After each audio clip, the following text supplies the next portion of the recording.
मुस्ती गावचे सुपुत्र माजी सरपंच तथा जिल्हा परिषद सदस्य स्वर्गीय राजेंद्र गायकवाड यांचे आज रोजी हृदयविकाराने निधन झाले।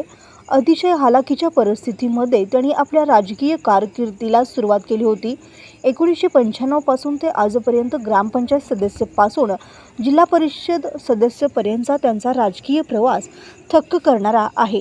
गाव तथा परिसरातील लहान थोरांना अतिशय आदराने बोलून चौकशी करून काम करणारे बहुजन नेतृत्व आज रोजी मुस्ती गावाने मुकले आहे। जिल्हा परिषदमध्ये शिपाई पासून कलेक्टरांना आदराने बोलून काम करण्याची कला अनोखी होती। सरपंच पदाच्या कालावधीत गावात अनेक विकास कामे त्यांच्या प्रयत्नाने झाली। त्यांच्या आत्म्यास शांती लाभो हीच ईश्वरचरणी प्रार्थना।